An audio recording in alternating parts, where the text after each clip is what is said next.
अस्सलाम वालेकुम students. BSc physics की लेक्चर सीरीज़ का हम लेक्चर नंबर 2 आज स्टार्ट कर रहे हैं। लेक्चर 2 में हम प्रीवियस हमारा जो टॉपिक था उसी को कंटिन्यू करेंगे। ठीक है जी, हम डिस्कस कर रहे थे अबाउट ब्लैक बॉडी रेडिएशंस और इसमें हमने दो टर्म्स पढ़ी थी। एक थी हमारे पास आर ऑफ लैम्डा जिसे हम स्पेक्ट्रल रेडियंसी कहते थे, और एक हमारे पास थी जी आई ऑफ टी, इसे हम कहते थे रेडियंट इंटेंसिटी। आज हमने देखना है कि मैथमेटिकल रिलेशन क्या है बिटवीन दीज टू टर्म्स। ठीक है, उसके साथ हम एक टॉपिक जो है जो स्टीफन बोल्ट्जमैन लॉ है इसे हम कंटिन्यू करेंगे कि जितनी भी थर्मल रेडिएशंस इमिट होती हैं उनके लिए डिफरेंट लॉज हैं। उन लॉज में से एक जो लॉ है वो हमारे पास कौन सा है?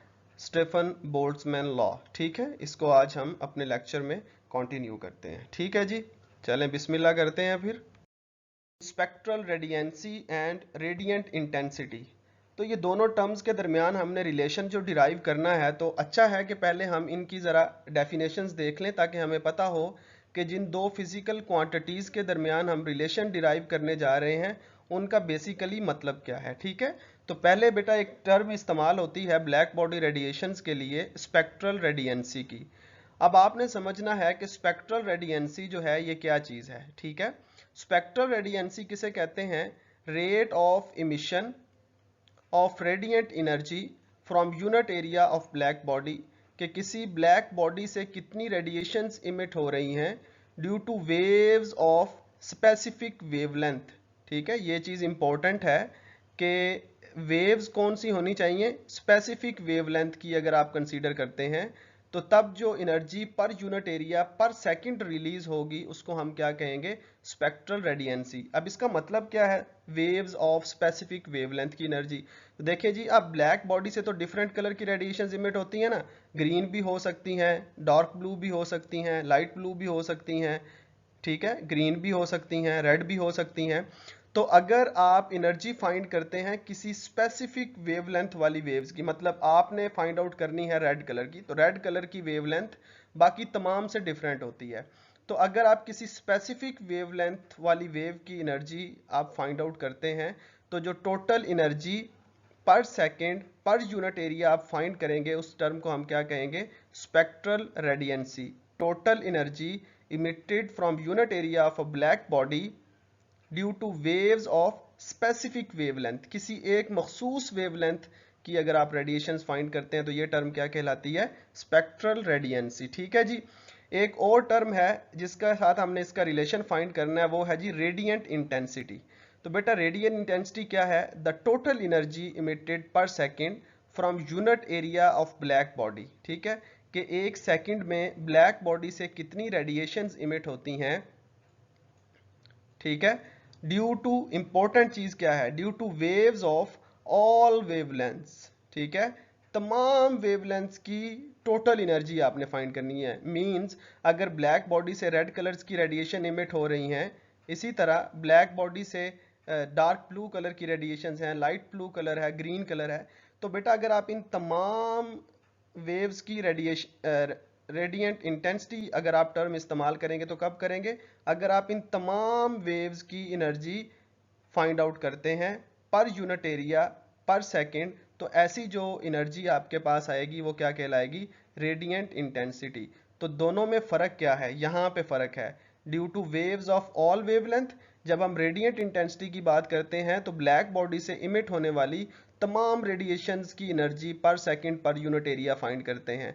और अगर हम स्पेक्ट्रल रेडियंसी टर्म यूज करते हैं, इसका मतलब ये होता है कि हम कोई एक वेवलेंथ वाली वेव की एनर्जी क्या कर रहे हैं? फाइंड आउट कर।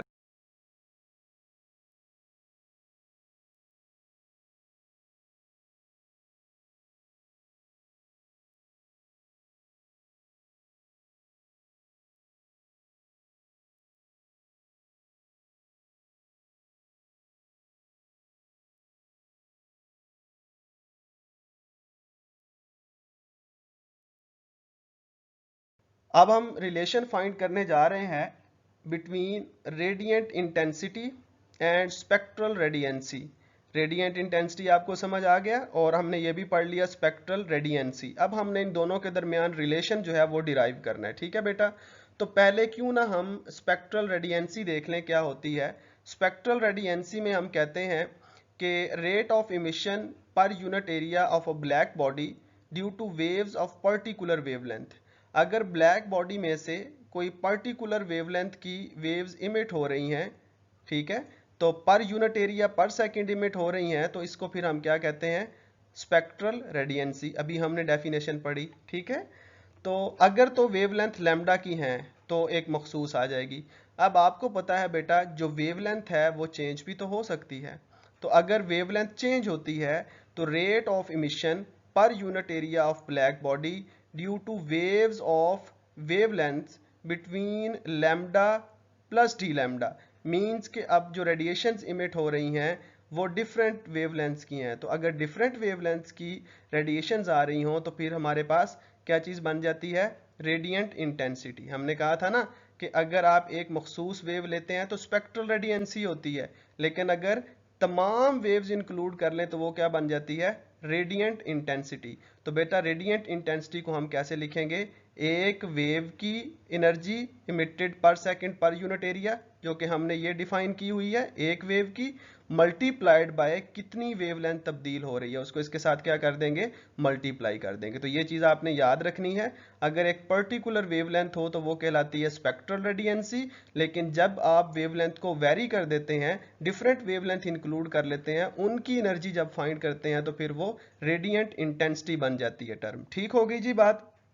अच्छा भाई, अगर मैं कहूं कि रेट ऑफ इमिशन पर unit area of black body due two waves of all wavelengths, अब मैंने वेरिएशन इन वेवलेंथ नहीं लिया, मैंने कहा जितनी भी रेडिएशंस आ रही हैं मैं सबकी एनर्जी फाइंड करना चाहता हूं। तो बेटा वेवलेंथ जो है ये मिनिमम 0 हो सकती है और मैक्सिमम इनफाइनाइट हो सकती है। तो हमने कहा कि अगर हम तमाम वेव्स की एनर्जी इमिटेड पर सेकंड पर यूनिट एरिया फाइंड करना चाहते हैं तमाम वेव्स के लिए, तो फिर हमें क्या करना पड़ेगा, दोनों तरफ इसको इंटीग्रेट कर दें। तो जब आप इंटीग्रेशन लेंगे इस तरफ डेरिवेटिव इंटीग्रेशन से कैंसिल हो जाएगा लेफ्ट साइड पे, जबकि ये जो साइड है इस पे आप इंटीग्रेशन अप्लाई करेंगे 0 से लेकर इन्फिनिटी तक, क्योंकि मिनिमम वेवलेंथ 0 हो सकती है और मैक्सिमम इनफाइनाइट। तो बेटा देखें ये जो रिलेशन आपको नजर आ रहा है ये रिलेशन किस किस के दरमियान है, ये आई ऑफ टी, ये टर्म क्या है आपके पास, आई ऑफ टी, ये है जी रेडिएंट इंटेंसिटी, और आर ऑफ लैम्डा क्या है आपके पास, spectral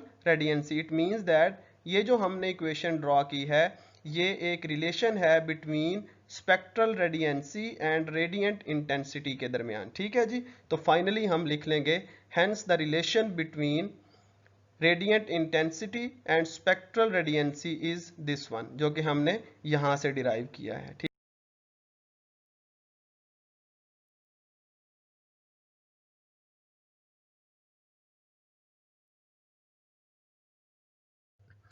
physical significance of graph, कि ये जो हमने ग्राफ ड्रा किया था ब्लैक बॉडी रेडिएशंस जो इमिट होती हैं उनका हमने ग्राफिकल रिप्रेजेंटेशन की थी, इसका फिजिकल मीनिंग क्या है, हमें इसका बेनिफिट क्या है। तो बच्चे पहले हम ड्रा कर लेते हैं ग्राफ। ठीक है, ये ग्राफ किसके दरमियान है, देखें ये वेवलेंथ हॉरिजेंटल एक्सिस की तरफ, वर्टिकल एक्सिस की तरफ आपने ले लीजिए स्पेक्ट्रल रेडियंसी। तो बच्चे स्पेक्ट्रल रेडियंसी क्या होती है, किसी एक पार्टिकुलर वेव की एनर्जी इमिटेड पर सेकंड पर यूनिट एरिया।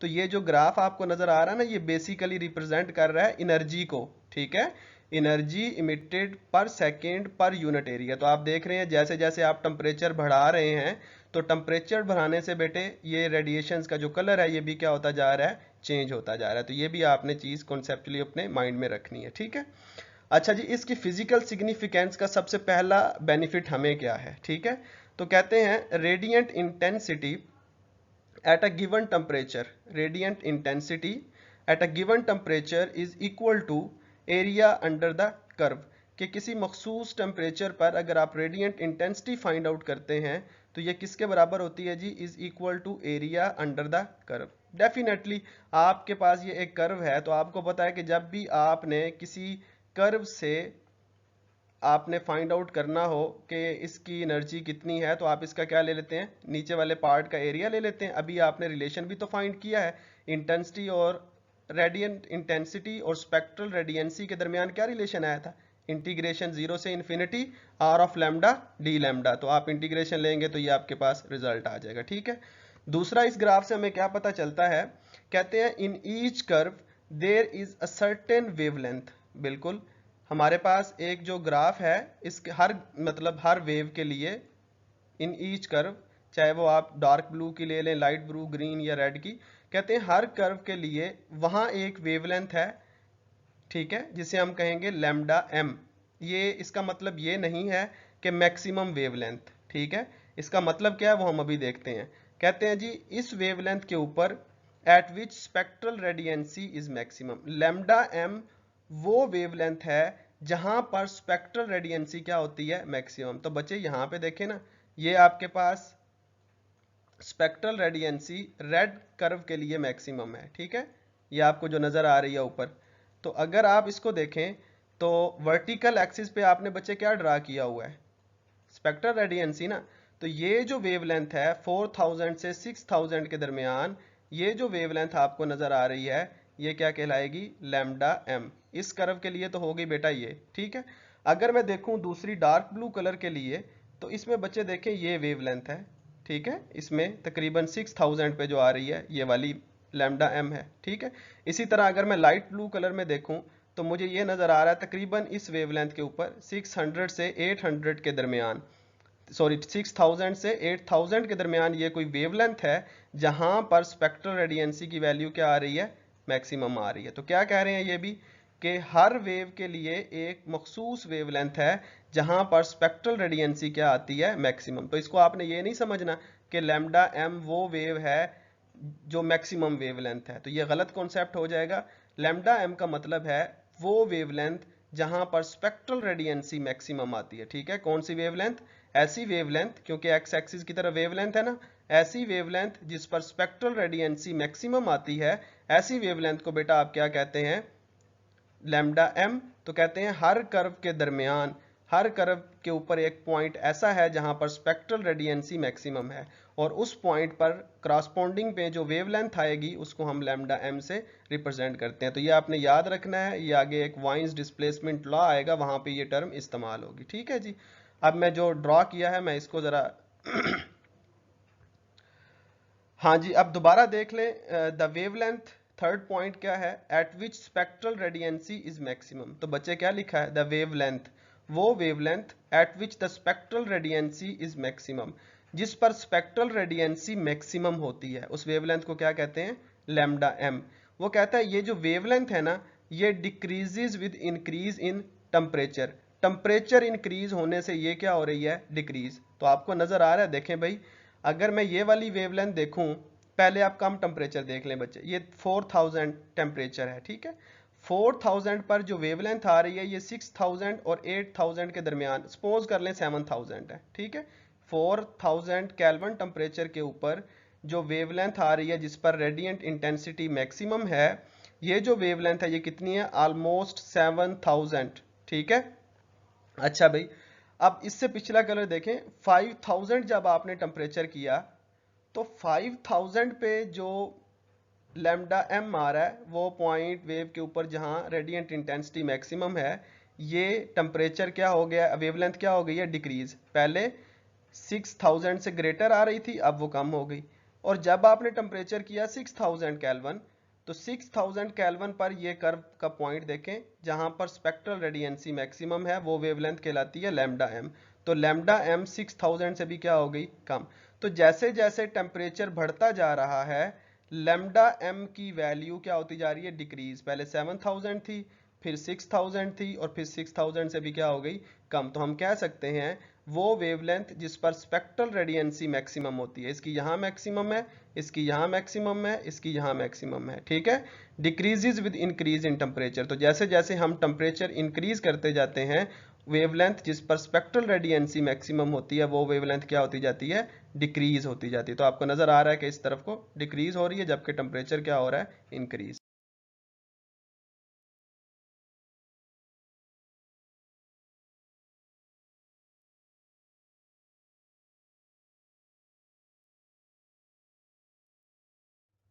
बहुत इंपॉर्टेंट लॉन्ग क्वेश्चन है, शॉर्ट में भी पूछा जाता है। Stefan Boltzmann law. हाँ जी बच्चे, स्टीफन बोल्ट्जमैन लॉ क्या है? स्टीफन बोल्ट्जमैन लॉ डिफाइन करता है द रेडिएंट इंटेंसिटी, ठीक है, कि रेडिएंट इंटेंसिटी का मतलब क्या है? एनर्जी इमिटेड पर सेकेंड पर यूनिट एरिया। इसको हम शॉर्ट वे में पढ़ सकते हैं रेडिएंट इंटेंसिटी, ठीक है। तो आप वर्ड या तो रेडिएंट इंटेंसिटी इस्तेमाल कर लें या फिर पूरी डेफिनेशन ही यूज कर लें। कहता है और टोटल थर्मल एनर्जी इमिटेड पर second from unit area of a black body is. तो बेसिक कहने का मतलब ये है कि ब्लैक बॉडी से जो रेडिएशन इमिट होती हैं उन तमाम रेडिएशन की टोटल एनर्जी जो है वो डायरेक्टली प्रोपोर्शनल होती है to the fourth power of the absolute temperature. Absolute temperature के फोर्थ पावर के डायरेक्टली प्रोपोर्शनल होती है। ये बोल्ट्जमैन ने स्टेटमेंट दी थी ब्लैक बॉडी रेडिएशंस के बारे में। तो बच्चे इसको मैथमेटिकली हम कैसे रिप्रेजेंट कर सकते हैं? वेरी सिंपल है, रेडिएंट इंटेंसिटी। तो रेडिएंट इंटेंसिटी यही थी ना, आई ऑफ टी, के radiations emitted from a black body, और टेम्परेचर डिपेंडेंट होती हैं, ये डायरेक्टली प्रोपोर्शनल हैं fourth power of absolute temperature. और आपको पता है जब भी आप प्रोपोर्शनैलिटी का साइन खत्म करते हैं तो आप क्या लगा देते हैं साथ? इक्वल और कांस्टेंट। तो आपने प्रोपोर्शनैलिटी का साइन खत्म किया और इसके साथ आपने क्या अटैच कर दिया? इक्वल का साइन और साथ कांस्टेंट, ठीक है। अब यहाँ पे अगर आप देखना चाहें ग्राफ में, तो मैं सिर्फ एक वेवलेंथ आपको रिप्रेजेंट करता हूँ कि ये एक कोई वेव है, ठीक है। ये किसी भी कलर की हो सकती है। हमने सिर्फ इसका ग्राफ ड्रा किया है। ये आपके पास रेडिएंट इंटेंसिटी है, एक्स एक्सिस की तरफ हम ले रहे हैं वेवलेंथ, ठीक है बच्चे। तो एक वेव की वजह से जो एनर्जी इमिट होती है ना वो कहलाती है रेडिएंट इंटेंसिटी। तो अगर इस तरह की काफ़ी सारी वेव्स हों, ठीक है, तो फिर वो कहलाएगी, सॉरी, एक वेव की वजह से जो एनर्जी इमिट होती है ये क्या कहलाती है? स्पेक्ट्रल रेडियंसी। तो अगर ऐसी काफ़ी सारी वेव्स होंगी तो फिर यही एनर्जी क्या कहलाएगी? Due to all wavelength intensity. तो कहते हैं किसी भी बॉडी से जो रेडिएशंस इमिट होती हैं ये उसके टेम्परेचर की फोर्थ पावर के डायरेक्टली प्रोपोर्शनल होती हैं। अगर आप प्रोपोर्शनल का साइन खत्म करेंगे तो इक्वल और कांस्टेंट लगा देंगे। यहाँ पे जो कांस्टेंट है इसको कहा जाता है जी स्टीफन बोल्ट्जमैन कांस्टेंट, ठीक है। कि ये जो, क्योंकि ये रिलेशन स्टीफन ने ड्रॉ किया था इसलिए इस कांस्टेंट को स्टीफन बोल्ट्जमैन कांस्टेंट, और इसकी कैलकुलेटेड वैल्यू जो है ये आपने खुद याद रखनी है, ठीक है जी। अच्छा, भी कुछ एक्सप्लेनेशन है अब बोल्ट्जमैन लॉ की, उसको हम देख लेते हैं। कहते हैं जी usually hot bodies radiate less efficiently than do the black body. ये बात बिल्कुल ठीक है, क्योंकि ब्लैक बॉडी जो है ना वो एक आइडियल केस था। कहता है उसके अलावा जो हॉट बॉडीज होती हैं इनकी एफिशिएंसी क्या होती है? लेस होती है ब्लैक बॉडी की निस्बत, क्योंकि हमने कहा था ब्लैक बॉडी की एफिशिएंसी 100% है, तो बाकी जितने भी ऑब्जेक्ट हैं उनकी एफिशिएंसी 100% से क्या होगी? कम। So intensity equation can be written as, जो बोल्ट्जमैन ने इंटेंसिटी के लिए रिलेशन दिया था उस रिलेशन में हम थोड़ी अमेंडमेंट करेंगे और हम एक नया फैक्टर ऐड करते हैं एप्सॉन, ठीक है। इसको हम कहते हैं जी इमिसिविटी। तो किसी भी बॉडी की जो इमिसिविटी है वो ऑल रियल बॉडीज के लिए हमेशा लेस देन 1 होती है, जबकि ब्लैक बॉडी के लिए इसकी वैल्यू जो है वो इक्वल टू 1 पुट की जाती है, ठीक है। क्योंकि रियल बॉडीज जो है उनकी एफिशिएंसी हमेशा लेस देन 100 होती है, तो इसलिए हम कहेंगे कि ये वैल्यू जो है ये लेस देन 1 होगी, और ब्लैक बॉडी के लिए यही वैल्यू 1 पुट की जाएगी, ठीक है बच्चे। अब कहते हैं अगर आपने इंटेंसिटी ये फाइंड आउट करनी हो कर्व की मदद से तो कैसे आप फाइंड कर सकते हैं? तो बेटा आप ग्राफ ड्रा करेंगे स्पेक्ट्रल रेडियंसी के दरमियान और वेवलेंथ के दरमियान, ठीक है। स्पेक्ट्रल रेडियंसी क्या होती है? एक वेव की वजह से टोटल एनर्जी जो 1 सेकंड में पर यूनिट एरिया से इमिट होती है, ठीक है। अगर तमाम वेव्स की ले लें तो वही इंटेंसिटी बन जाएगी फिर, ठीक है। तो अगर आपने इंटेंसिटी ग्राफ से फाइंड करनी हो तो फिर कैसे फाइंड करते हैं बच्चे? तो अगर आपने ग्राफ से फाइंड करनी हो तो लिखा हुआ है total rate of emission of I of T, ठीक है, black body at temperature T, के जो किसी भी ब्लैक बॉडी से रेडिएशंस इमिट हो रही होती हैं उनका रेट ऑफ इमिशन, जिसे हम रेडिएंट इंटेंसिटी कहते हैं, ये किसके बराबर होता है? Equal to area under the curve. ये किसी भी कर्व का एरिया फाइंड कर लें उसके बराबर होता है drawn between spectral radiancy and wavelength. और वो कर्व किसके दरमियान ड्रा की गई हो? वेवलेंथ के दरमियान और स्पेक्ट्रल रेडियंसी के दरमियान, ठीक है। तो अगर आप इस कर्व का क्या फाइंड कर लें भाई, एरिया फाइंड कर लें, ये रिलेशन मैंने आपको पीछे बता दिया है, उसमें लिमिट पुट करके आप फाइंड करें, तो ये जो एरिया होगा अंडर द कर्व, ये किस चीज़ को रिप्रेजेंट करता है जी, ये रिप्रेजेंट करता है rate of emission of black bodies को।